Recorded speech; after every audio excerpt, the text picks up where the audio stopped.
Good evening, everyone. Thank you so much for coming out on what was a beautiful day. I am living in what the equivalent is of a war zone. We decided to take out the back of our house and replace the windows, but I didn't fully understand the construction process. So yesterday they detonated stuff, and now I have these huge things of plywood all over the house, which is dark, and the dogs are hysterical. So I'm looking a little tired, and I am, but it will pass.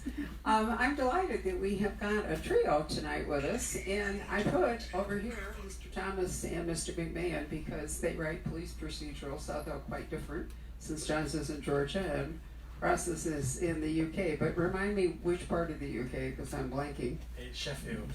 Oh, I know where it is. I've been there. It's got that wonderful steeple that curves and full of knives. That's Chesterfield, but that's right next door. But yeah. On the way to Sheffield, but you're famous for your knives and ironwork, right? Yes, yes. It's in the industrial north. Yes, exactly. City famous more for what it used to be than what it is now, which I hope to put right. Put it back on the map. You're going to do your best to wipe it out anyway, right? So it hardly matters. And then over here we have Mr. Bentley, who is a debut author also, like Mr. Thomas, writing an international thriller, which Mark Grady wrote me a personal note to say how much he loved it. Hey, Mark is such a good guy. He really is a good guy. So maybe we'll start with you since you're standing there. Sure. Sitting there, rather. Tell us a little bit about the inception of your book.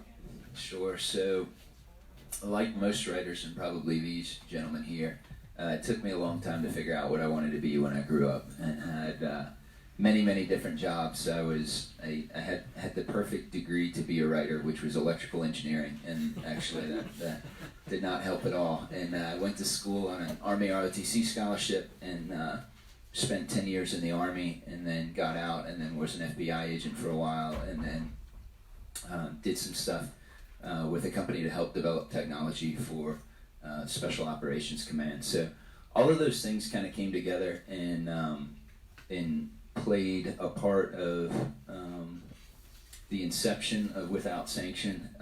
Nick Petrie, who's a really good friend of mine, who y'all know writes the Drifter series and everything. If there's anything wise I'm going to say, I usually attribute it to Nick, because he's a really smart guy, and so some of these things he said and some of them he hasn't, and I just say Nick said them. But one of the things he did say is that in a really good book, what's happening is that the author is trying to answer a question for him or herself in the pages of that book. And so for me, Without Sanction, the question for that kind of came from an operation that I was a part of in Afghanistan that went tragically wrong. And so when you spend your whole career gearing up to do one thing, and that thing goes sideways, it leaves you with a number of questions of, could I have done something differently? Or then that kind of progresses to, how do I get that moment in time back, even though that you know that you can't, to how do I now do something that's significant enough to be worthy of the fact that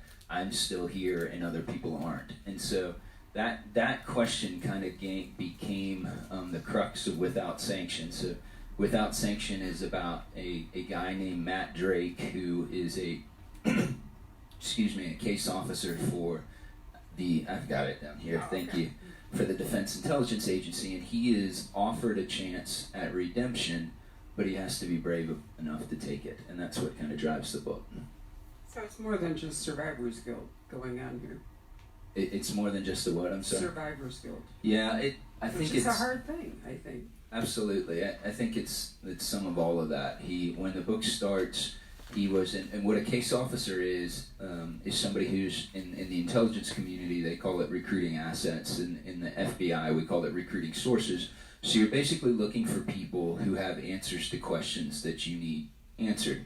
And those people are placed in areas in the FBI, maybe it's criminal organizations. In the intelligence community, maybe it's a scientist in a weapons program. And so your job is to convince them to provide you with information that is probably going to be detrimental to them if anyone ever finds out that they provided that information to you, right? And so part of it is you're doing this job and you're looking at somebody as a means to the end, but at the other half of you is a human being, and you're also looking at them, you're establishing a relationship with somebody you're beginning to care about somebody, and then you're going to go ask them to do something that's incredibly dangerous. And so when the book starts, Matt believes that because of something he has done, his asset and his asset's family were killed. And so he's living with that survivor's guilt when the book starts. And what happens is that another asset that he had pitched previously and had turned him down is now working in Syria, where everything went wrong for Matt before, as part of an ISIS splinter cell. And he comes back up and says, hey, I've developed this incredibly virulent chemical weapon, and I will give it to you, but you have to be the one to come and get me out of here. And so it kind of tees it up for him of maybe there's a chance of redemption, maybe there's a way, he can't right that original wrong, but maybe he can do something that's still significant. But to do that, he has to be brave enough to go back to where everything went wrong to begin with. That's a fairly detailed summary, Don't but spoil it. a good one. I don't think we can go Don't any spoil it. farther. Right. Speaking of survivor's guilt, that sort of applies to you, except that your guy was not at fault when his wife and child were killed. But nonetheless, the trauma for him is really significant. Yeah, and I think he thinks he's at fault. He thinks just by a sin of omission that he didn't show up for his wife, and that sort of haunts him. And that's kind of one of the driving forces of the character of P.T. Marsh. And slowly we peel that out in The Evil Men Do. You kind of, in the second half of the book, it's very much the personal story of P.T. Marsh, and you kind of go back in time, and now I've turned in the third book to the publisher, and all those backstories, the first two, all sort of get all paid off in the third book. He's really angry, isn't he? Yeah, he's got some anger issues. Big anger issues. I mean, as he says at one point, that was the only time when I sort of wanted to smack him, when he said, my life, or you ruined my life, or my life is ruined. I thought, you're still alive, guys, so it's true that you are dealing with this loss, but they died. Yeah, they died, and in the first book, what it does for him is he develops this idea of absolute justice, which is sort of a crap idea, but he comes up with this idea that his prism of looking at what happened to them is that in his mind before, when they were alive, he was making compromises for his job, for his family, and now that they're gone and he has no career aspirations, he's sort of a person with nothing to lose. So he can do whatever he wants at work and whatever he wants personally. And then he quickly realizes, a couple chapters in, that his philosophy is pretty flawed and he's affecting a lot of other people's lives. So it kind of turns pretty fast on him. But that's sort of the fun of having a character that's a little bit of a mess, is that you get to let him be a little bit of a mess. I agree entirely. So, Russ, your guy has sort of different problems. Yeah, my guy's a mess too. Well, I've read a lot of British police procedurals, and there seems to be an almost paramilitary organization to cop operations in the UK. There's very much a chain of command and all the rest of it. And your guy, should we say, what his problem is? I know it's not a big spoiler. Well, you mean in terms of his family, or Yeah. in terms of his Or his person? orientation, Yeah, right? So yeah, my main detective is gay. I think that's what you were getting Well, to. Yeah. it is, and so he's taking a lot of shit, as you might imagine. So in yeah, this. he's dealing with that. But I also, what I wanted to do was set out and write a book that was about a gay character who happened to be gay, but that wasn't what the story was about, because I grew up in the 80s as a gay man, and every representation you see of gay people on TV or in novels, it's always about that. It's always a coming out story, or an AIDS story, or a homophobia story. I wanted to present someone who happened to be gay, but actually that's not what the story's about, and the story would be the same even if he was straight. But it does have ramifications. It is true that he has some trouble, but mostly he has trouble because he doesn't always do the right thing.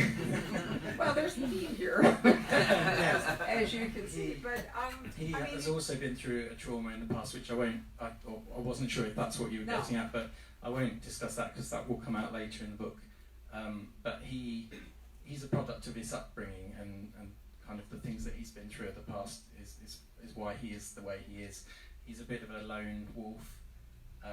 He's in charge of the cold case department for South Yorkshire Police, but the cold case department exists of just him, Adam Tyler, and he's been given this job really as a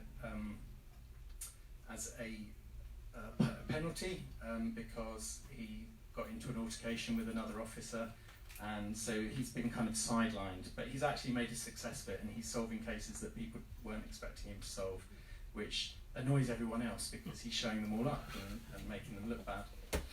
So all of that kind of gathers together why he kind of comes out with things, he says things that he shouldn't, he's slightly protected because his godmother is his immediate superior, but the people above her don't like him quite so much, and she's really keeping him in a job. So that's where he was at the start. And virtually, if thrillers are driven by conflict, then a very handy source of conflict is within the organization that the sleuth is working. So, I mean, Michael Connelly has shown us the way, right? Yeah. Harry's always like bumping heads at the cop shop, and then he too went on to cold cases that nobody wanted him to succeed at. And you can't have everyone getting along, because otherwise you guys would just get bored and wander off. So. Right. So I mean, I think it's interesting in the private eye novel. It's always a cliche, that there's in order to get the plot going, the door opens and a blonde walks in. There's a gun or something. But in police procedurals, it always seems to be that the guy, your guy, has some conflict, both within himself and then with the people that he's going to be dealing with, which applies also to the thrillers, and that contributes to the forward action and the conflict of the story. And what I didn't mention and probably should have done is when he walks onto the case that's the main case in Fire Watching, he finds out that he's compromised straight away, that he shouldn't be working this case. I won't tell you why, but he finds out very quickly that he shouldn't be on this case, and what he should do is the right thing and tell his commanding officer, and they would take him off the case and get someone else involved. But he chooses not to do that because otherwise there'd be no book. So. Very good point. So John, I forgot to congratulate John, who is a nominee, a 2020 Edgar nominee for Best First Novel. Thank you. Congratulations. So obviously this is his second novel, which I also didn't mention. I carefully placed my first novel onto your shelf. I figured that would get on the camera. I will be taking that with me when I leave the bookstore. Somebody's been teaching you marketing. Lord, right. So John last year was one of our Book of the Month Club books, his first book, The Good Detective, and this one is our Crime Collectors Book of the Month, and Russ's book is our British Crime Book of the Month. So that's really fun. These are books that we pick out, mostly me, but sometimes Patrick or something, as exceptional in the month that they are publishing, and then we have a large number of people who belong to the club and subscribe to it. So they get, which is why you were signing all those books back there, which is really nice, I think. Debuts are exciting. Yeah. So, you never get to be a virgin again. It's just, but how much fun is it to get to be one when you're, I've been milking the virginal year all year long. It's officially over now. That's true. You've moved on, but these two guys still be born again. Yes. Still get to enjoy it, right? So Madonna did that, right? Yeah. Right. So part of the fun of your books, for readers anyway, is exploring the landscape of the book. So John, you really do evoke Georgia, although I recall from our discussion with Mr. Kruger last year that you don't actually live there. Yeah, so I lived in Southern California, right, and I've never lived in Georgia, although I've been to bookstores on tour where I've been cornered by Georgia people who say, did you grow up in Alabama? Did you grow up in South Carolina? Did you go to camp somewhere? So, which is always great to hear. But I started traveling there. I work in advertising. I still work my day job. And clearly you work in advertising. So basically, I started traveling there, maybe 10, 15 years ago for work for some clients. Then it stopped for a while, and then I started going again. So when we do a shoot there, I tend to be in Georgia a lot. And then my son and I went on a road trip there last summer as well. So when I used to go there for work, we'd have a weekend there, and I could fly home and be home for a day and get on a plane and fly right back. But I ended up staying and kind of fell in love with the whole area north of Atlanta. And It's a beautiful area. yeah, it's gorgeous. I used to go back and forth when I lived in Virginia, go back and forth from Chattanooga down, through North Georgia. And there's also a lot of industry there. It's the carpet industry, if I remember right. I don't know about that, but there's a lot of it's a gorgeous area all the way up into like Tennessee as well. It is. Yeah. Right. So when we went on the road trip, it was a true road trip, and my son's 16, so he'll tolerate anything and go along is really great that way, agreeable. So we literally went from Alabama in one day, left Phoenix City, drove all the way up to Amicalola Falls, kind of hiked, got in the car, and went to Savannah the same day. That's 11 hours and over a 24-hour period. So we were driving everywhere and just really enjoying the place. Savannah is gorgeous. That'd be a fun place to place a book. Midnight in the Garden of Evil, Good and Evil. If any of you remember that when it was just a colossal bestseller, transformed Savannah from this kind of sleepy little place to a dead hit tourist destination. You been there? You from there? I was wondering if you, off the top of your head, knew of any novel that was based in Phoenix. Yeah, there are some. That comes to your mind. John Talton has written. You talking about crime fiction in Just particular? in general. Yeah, John Talton has said some books here. Betty Webb said some books here. Isabella Maldonado is a Phoenix Police Department, retired from the Phoenix PD, says her books here. And we're gaining more local authors, but they don't all necessarily write about Phoenix. Santa Fe, on the other hand, every other person is a novelist. But anyway, I do think that you've done a convincing job with Georgia. Thank you. Russ, you may be interested to know that we could be just as regional in the United States as you can be in the UK. But are you from Sheffield, or why did you pick Sheffield? No, not originally. I grew up west of London in a tiny little village, which there is part of the book is set in Sheffield, in the city of Sheffield, but also part is set in a small village in the Peak District, which is just outside of Sheffield. And that village owes a lot to the village I grew up in.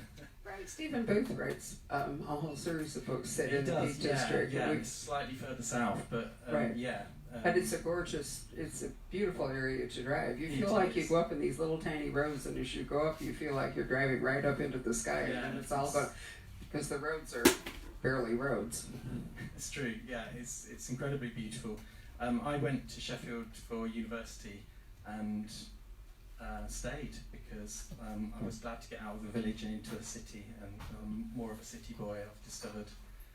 But yeah, I've been there 25 years. I was saying to John earlier, actually I found it, I was a bit, the reason I picked Sheffield was I thought it would be easy because I wouldn't have to do any research and get me out of at least one thing. But then I discovered actually you have to do probably even more research because you know it so well, you take it for granted, and it's a bit like, I think of your pictures on the wall at home. You probably know what they are, but can you describe them in perfect detail and the colours and everything else? So I ended up spending quite a lot of time just going around the city, looking at things, visiting places I hadn't been before, looking for locations to set things. A friend of mine who I write with often, we wander around and we say to each other, that'd be a good place to hide a body, wouldn't it? Crime writers have a whole different approach to tourism, that's for absolutely sure. So, you said you've been in Afghanistan. Have you actually been in Syria? I haven't, and I have to say, I'm really good friends with Brad Taylor, and that guy goes everywhere. Like, everywhere he sets a book. I'm not that brave, and so, but I in an earlier draft of the book, ISIS played a much bigger role, and it was fascinating to me what was happening in Iraq and Syria, and I wanted to set the majority of a book in a place that was as close to hell on earth as I could find, because I wanted my character to go back there. And so Syria, with all the fighting that's going there and all the different factions and everything, was a great place to set that. And so what I did is read a ton of books about survivors of ISIS, survivors from Syria. I followed a whole bunch of local embedded reporters and stuff like that to try and get, because you have to get the sense, kind of like what Russ was saying, almost the intangibles about a place, right? That are, what does it smell like? What do When you get off the plane, or you what are the first things that hit your senses? What make it slightly different than any other place in the world? And I think you don't necessarily have to have a tour guide, but if you have those little nuggets to ground it, to give people a sense of setting, then that kind of pulls them in and grabs them and transports them to that place that they've never been to probably as well. So. One of my great regrets is that when I was in Jordan in 2010, we didn't go to Syria. We actually talked about it, and then, we're close to Palmyra, and I'd love to have seen it, and then we thought, we'll just do it another year or two, which is, life is full of moments like that when you think, it's plenty of time to do it, and it turns out there isn't any, and now Palmyra doesn't even exist. But the thing I can remember most clearly is the quality of the light, which is something I think also important here in Arizona, that the light is different, especially in drier and desert places. It's just... Yeah, absolutely. The quality of the light's different, and even, like, I remember being in Afghanistan and just at night, because a lot of times the electricity would be off or things like that, and it's just the way that the sky looked was completely different than anywhere I'd ever seen. And it's little things like that you would see. In the Middle East in general, you mentioned that city that doesn't exist anymore. There were ruins that we'd fly over in Afghanistan that had been there since Alexander the Great, right? And now we're getting torn apart because the Taliban had decided that, for whatever reason they did. And so part of it, I think, too, is that sense of history that, if you've traveled outside the United States or to Europe or anything like that, we're a relatively young country, and so you don't see castles on top of hills. You don't see that thing, but literally you can be, in Syria and see maybe Roman ruins, or what was fascinating to me too is as you're thinking about the book is the Apostle Paul, his conversion is on the road to Damascus. Right. Absolutely. And now look at that country now and how crazy things have changed. So. Very true. My favorite Roman ruins are actually in Jerash in Jordan. It's an incredible thing. But it reminds me of the Puritans who went about smashing up everything in England when they had their time in the 17th century. It's really too bad that religious fundamentalism deprives us of, historical treasures. Absolutely. Or terrible. Well, he's already summed up his book as far as we're letting go. So, John, you want to tell us a little bit more about the action here and what? Yeah, sure. So in The Evil Men Do, I don't know how many people read The Good Detective, a handful of people. So in The Evil Men Do, P.G. Marsh is kind of surviving and reeling from some of what happened in the first book, and I think he's sort of willing everyone to just stay put and don't move, but that rarely happens when you just want to will it. So things start happening. There's an event from the first book which sort of spills over and becomes a legal problem for him, and then there's a case that he and Remy come upon. Remy Morgan is his partner, and they come upon a new case of a real estate magnate who has been killed. They don't know if it's murder or accidental death, so they have to sort of figure that out. And then as that sort of heats up and they get closer, and it's a very unusual method of death, they have to figure out whether it's accidental or not. Once that heats up, sort of in the background, sort of the pressure of the case and his personal story starts to erode his ability to maintain, and then at that point, a personal story comes in and sort of takes you through the rest of the book. There's more than one evil character Yes. in the book, which I thought was. Did you have to do any medical research to make this one work? I did, actually. There's a lot around I had to do around the gentleman who dies in the book, and my sister is a doctor, so I actually reached out to her. She read early drafts because the legal story, my sister, I have another sister who's an attorney. She also read an early draft. How funny. So they both got some shout outs and acknowledgments for that, but they both definitely read it early, and a lot of times they would come back and say, oh, I really like this section. And I'd say, yeah, whatever. Is the legal part right? Like, that's nice. Like, you're not here to read the book. You're here to consult on the legal and the medical part. So that was kind of fun. They're like, oh yeah, this is right. Or my sister, who's a physician, would say, like, this is the medication he'd be taking. So sometimes the research you try to do yourself is not as accurate, and it's same as police research. You need to talk to a cop. You need to. That's really handy to have people. It's interesting too that people are always willing, apparently, to give you whatever information you need if you're writing a book. Like, how do I kill someone? And hands go up. It's always classic. If you were a classic Klein reader, there is a famous book by Christiana Brand called Green for Danger, which actually operates off the same murder method. Oh, I did not know that. So I knew when we found the guy exactly what had happened to him. Interesting. Okay, I've got to But research that. probably the rest of you do not know that. So it's really true. There are only so many plots. And for me, since I've been reading crime fiction for 65 years now, it's fun for me to see what new people do with a plot, that I recognize. It's going on with a book by Peter Swanson. If any of you read the book news, it's called 8 Perfect Murders. And the minute I read it, and I read the 8 Perfect Murders, I knew there was a 9th one that was missing, and that was what the book was. And everybody's looking amazed and excited, because of this novel book, and I'm going, no, it's really not. But it is fresh for new readers. Yeah. Well, I think so. I don't know that book. I'll have to check it out now. But in the future, I'll be running all book ideas by you. Actually, working on something right now. Maybe we can talk afterwards. Happy to. It's okay to. What's interesting is not the actual plot or the methodology itself, but how you use it.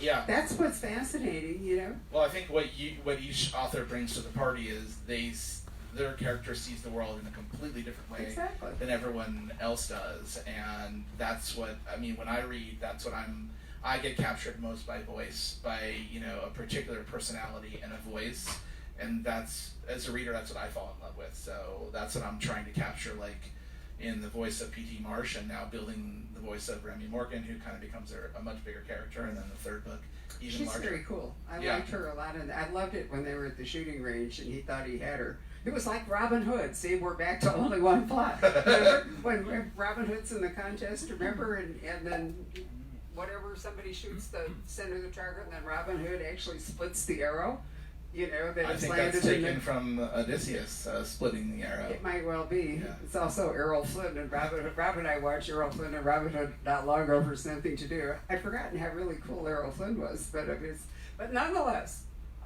the same principle applies in your shooting contest between Remy and PT, which I thought, okay, maybe we could just bring Errol Flynn back from the dead. He could be PT. Yeah, well, it's always fun when PT is self-confident and she's just better. She's sort of version 2 of him. And for me, you'll know this better than me with your reading, but she's a character that I just don't see out there right now. No, So I think she's remarkably herself. yeah, so so just developing her as a character after, at the end of this book, I actually talked with the publisher and they said, would you ever consider just writing a book first person from her point of view? And I said, oh no, maybe at some point in the future, but Or you could alternate them within the Yeah. book. This is what Mr. Sanford's going to be doing with Virgil and Lucas, because he wants to go back to one book a year. Oh, interesting. So you can't actually do that. You could just have multiple points of view. Give it a try and see how you like it before Okay. you give her a book of your own. Yeah. Right? Yeah. Easy enough. So, cold case. I think those are so much fun to work, but they almost always seem to morph into a current case. Well, yeah, because it has to be a bit current, doesn't it? Otherwise, there's no jeopardy. So, yeah, there has to be something that you're reading for now. And what is your cold? Can you tell us what the cold case is without spoiling the plot? Yeah, so the book opens with a body discovered bricked up in the cellar of a sort of mansion in this little village on the edge of the Peak District. And it's very clear that the body was buried. When the body was buried, it wasn't a body, it was a live person, and they can tell from the state of the fingernails that this person was alive when they were And found try to in- claw out. Yeah. And It's a horrible picture, by the it's, way. thanks. Oh, it really is. Done something right. You did. And then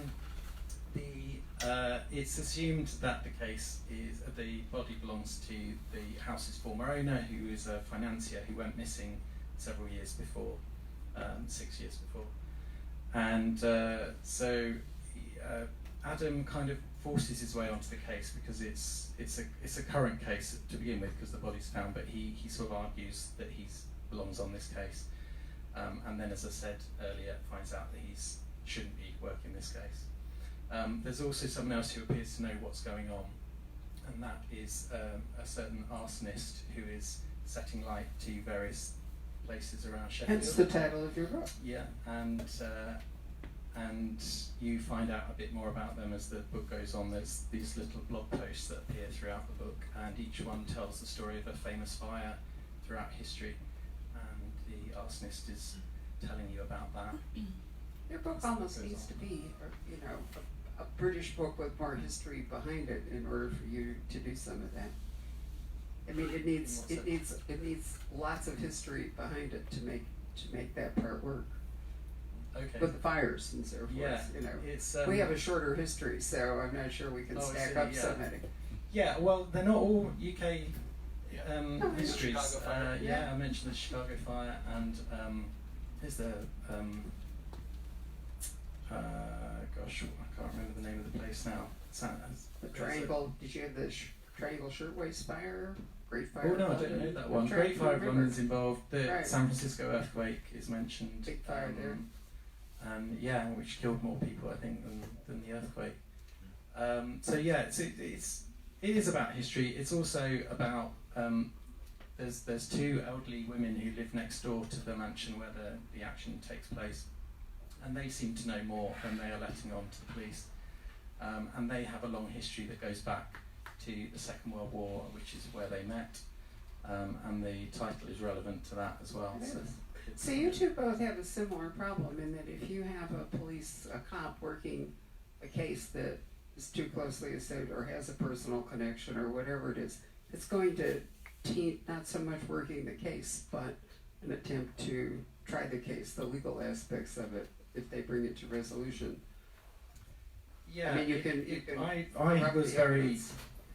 I didn't set out to write a police procedural. I didn't even set out to write a crime novel. I had no idea that's what I was doing. And then somebody told me, yeah, you write really well. I really enjoy your characters, but where's the plot?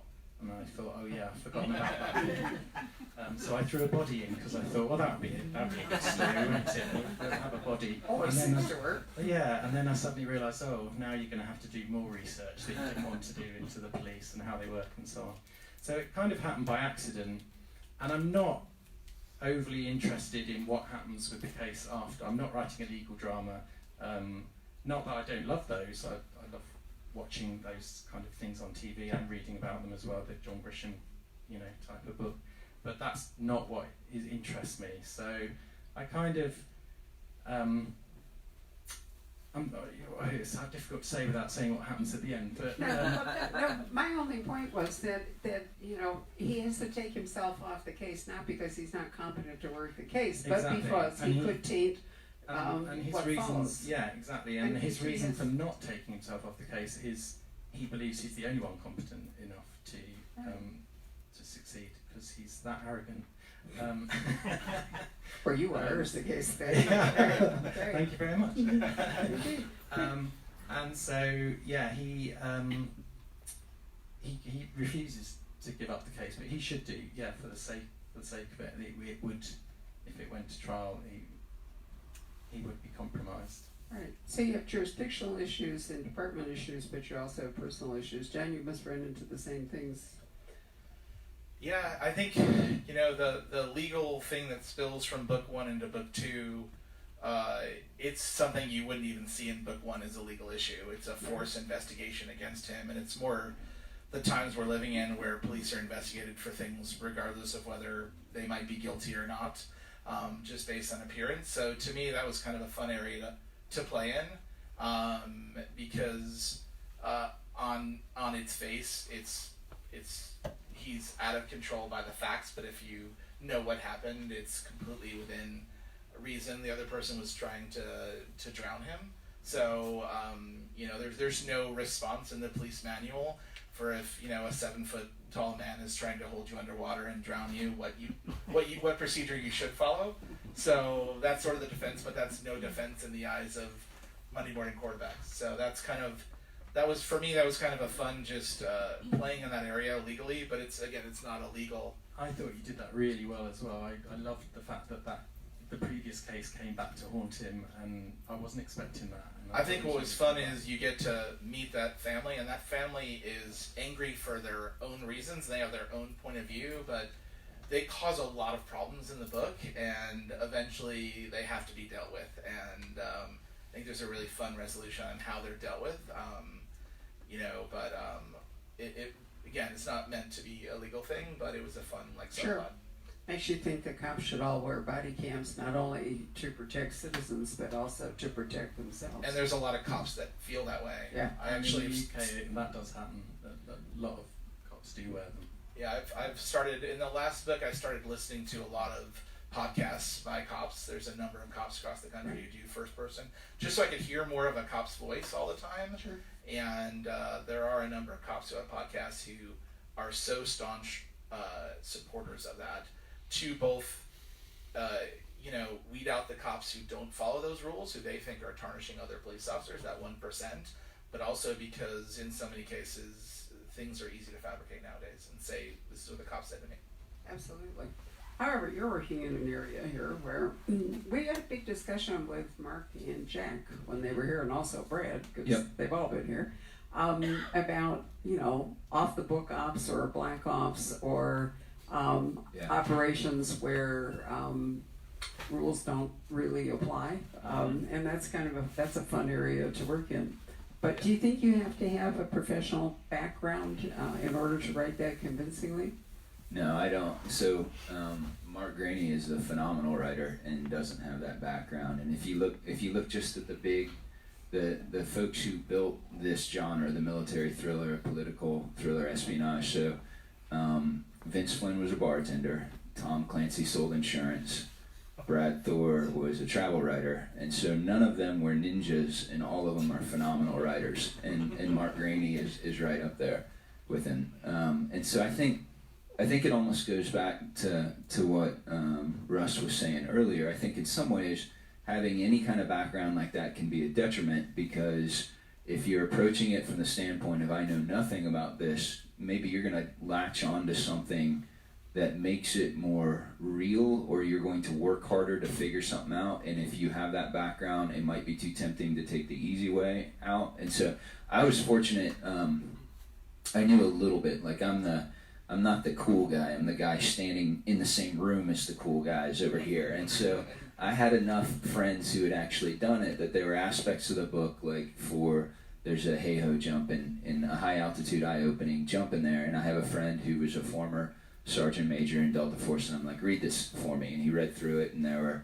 a number of things he corrected and a number of things he pointed out. And I said, yeah, but that would be really cool, so we're going to do that anyway. And, so, and because I don't have that background, I don't have that limitation telling me that. I think the other thing where I thought you were going that's also kind of interesting is the difference between members of the intelligence community and members who are law enforcement. And the FBI straddles that. They're a member of the intelligence community, but in their heart, everything you do as an FBI agent, you have to do with the thought that you're going to stand in front of a jury and explain why you did something, right? Where the intelligence community never want any of that to see the light of day, never. And so there's a lot of tension there between those two organizations, and it kind of lends itself more, if you're in the intelligence community, to potentially running off the book operations or things that you said. And Brad does a great job with that in his book, where he has the oversight council, but then, as you were talking before, it's kind of a boring book if your protagonist follows the rules all the time too. So it is a great area to play in for sure. I think it's fascinating. I read Matthew Quirk's new book this afternoon, and he's got an ex-Secret Service guy who now works security, and his job is to penetrate the best security people can buy to see if, in fact, it is the best security or even effective. And in doing so, he winds up being framed for murder because for various reasons. And I thought, okay, here's yet another agency we're from, Now we have the ex-Secret Service. And, there are an awful lot of agencies with operations. Yep. And it's a very fertile field for fiction. But it's Yep. interesting, to work outside the rules or to have rules and then decide whether you're going to work inside them or outside them or how you're going to manage it. So there's a lot of variety and a lot of latitude, I think. Yeah, I think it's fun to have a character that does both too.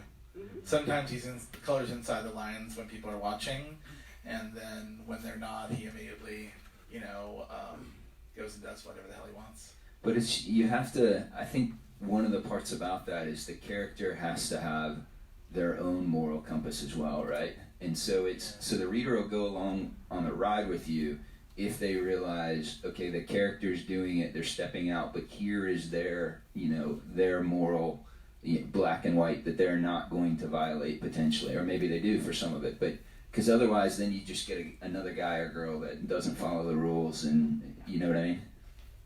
It's also really important to have at least one character in the book that the reader likes. And it isn't always the protagonist, but my husband recently read a bestseller, I won't mention which one it was, but some years old, and when he said to me, seriously, this book was on the bestseller list? It's on the bestseller list for months, years? And I said, yes, and he said, there wasn't a single person in it to like. Why would you spend any time with these people? Of course. And I thought, well, he's right. I mean, I hated the book, so I was right there with him. But still, I think it's a really good question. So even if your guy does some good things and the bad things, you still want the reader to like him, right? Oh, for sure. Even if they don't approve necessarily of everything that he's doing. Well, I think we were both talking about bad characteristics of our protagonists. We've been on 2 cities now together, Yeah. so we were talking about that, I don't know, yesterday, last night, and I had mentioned, so I have a blog I wrote for Crime Reads and coming out, I don't know, the next week or two, and I was writing about how you have to hide the bad qualities and the time. Well, the article is really about characters getting clobbered. So there's a lot of books where the main character just gets the crap eaten out of him once a book, and it's sort of a genre staple, but everyone does it kind of in their own way. And what I was purporting was that that's the time where the reader goes, oh, it's that arrogance, it's that thing, like it's that moment where they get their due, but we do it as writers right at the moment where they're getting clobbered, so you feel sympathy for them. So I think you've knocked it on the head there. I don't fully agree that you have to have likable characters, but they do have to be sympathetic. You have to have one. They don't all have to. I don't know. So I've also written an essay for Prime Reads, which I'm writing today. All right, Yeah, we're it is gonna today. write that I up. talk a lot about the talented Mr. Ripley, and I don't think there's a likable character in that book. No, But- there isn't. but But you do there's have a really total killer sympathy. plot. So maybe the plot overcomes the Well, character. but in I that also one, do you think you have sympathy. You understand why this character's doing what he's doing, even if you don't agree with what he's doing. But does that come back to this moral compass question? Is his Yeah, just set that's differently? Right. Oh, I think Don was spot on with I what mean, he said. I They think- have their own rules, and once your audience understands what those rules are, then. But I also that's the think rules you of it. you do have a sympathetic character in Adam Tyler because Oh yeah, I wasn't because necessarily so many saying- people are attacking him also. So you build rooting interest for him because he's just taking pot shots left and right from every single person on that squad, and so you are sympathetic of the decisions he's making. And I'm about halfway through his book. It's fantastic, and I'm rooting for him since page 1. I think he's completely sympathetic. I think he's great. But there are Patrick, you're going to read Richard Stark's The Outfit for your Hardboiled Discussion Club. That's the other end of the gun sort of genre, as we call it, right? So he's a bad guy. He's a bad guy. Yeah. But do you think he does have some sort of moral compass? Does he, even though he's out there robbing and whatever? I don't know. That's a good question.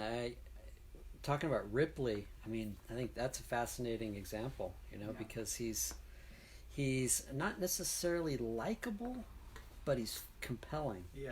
And there's something compelling about a sociopath. And Highsmith wrote so beautifully about I mean, she was obsession. just and, perfect at that. yeah, wasn't she? absolutely. Yeah. But the Stark ones, I don't know. There's something that's just very satisfying about them. It's Westlake's kind of dark side. Yeah, I'm sorry. I was gonna say I think George R. R. Martin does an incredible job with that too, right? Because he takes you, when you look at Cersei and whoever, I forget her brother's name, that you see that and you're like, that's revolting. There's no, and then he shows it to you from their point of view, and suddenly you're rooting for this romance between a brother and a sister, right? And you're like, that's despicable. Why in the world? But he's so good at when he shifts point of view that he makes these characters that should be terrible characters sympathetic, and then as they grow, you see some of them perhaps are redeemable. That comes back to the point. If there is a moral compass, regardless of whether it's your moral compass or even an acceptable moral compass, if it works for that character, then, because I've read a bunch of the Starks, and he always winds up doing something, for other. I mean, it isn't right. Absolutely. He does. That's he right. has his own sort of rough way of meting out justice, and. Or we'll look at someone like Thomas Harris. If you read *The Silence of the Lambs* or *Red Dragon*, I'm not trying to defend Hannibal Lecter. He's misunderstood, but you see you see a humanity. There is a touch of humanity, and you can't stop reading. And Claire is kind of your guide, your every man or every woman guide into that. Yeah, and it's also about the depth of character. I think they're not. If these characters were just cardboard cutout, good versus evil, then it's far less appealing. But you can accept that good characters have flaws, and that the evil characters also sometimes you're rooting for because you understand why they're doing what they're doing. They're not just doing it. They're not just twiddling their moustaches and tying women to rail tracks. So. That's a lovely image. I like that. All right, so we've explored that. Maybe we should see if anybody has questions they would like to ask. Yes, sir. I believe I relate to what you guys were just talking about. If I met Mitch Rapp or Jack Reacher in a bar, I probably wouldn't like them. They're not very likable people. They're standoffish and intimidating, but I envy them because they don't fear anything. But if you were the one in jeopardy, who would you want defending you? That's the humanity thing. You're making a connection to what the person is suffering through. Absolutely, yeah. If I were in trouble, I would like their help, no doubt about it. But if I just ran into them in public, off a chance, I wouldn't be impressed. But they are captivating characters nonetheless. Right. Well, I was going to say, in that book, Lola, you're rooting for a drug dealer because she's doing it to take care of her kid, right? Well, normally you're not rooting for the drug dealer, but you find yourself in that book. You're rooting for her to make it. Question for Don. Question is, so we see Matt Drake in the Middle East. Do you envision him in other theaters in the future? Yes. So he is. When I was working in the FBI, I got to rub some shoulders with some of the other agencies and meet case officers, and so a lot of times you have a specialization, like a regional specialization, and that can be because you have a certain area of expertise, or because physically you can blend in there, potentially you can speak the language, or kind of all of the above. And so certainly the Middle East is his forte, because that's where he has spent a lot of time, but it isn't, it won't be the only places where you'll find him again. How about that?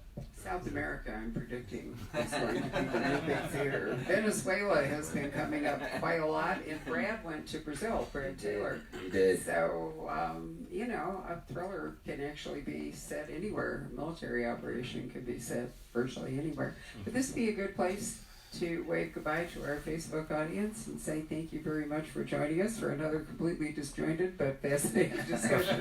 Right. Our Facebook audience includes Mark Greeny, by the way. Oh, hi, Mark. Mark. We'll see you on April 13th. He's coming back with Jack. Awesome.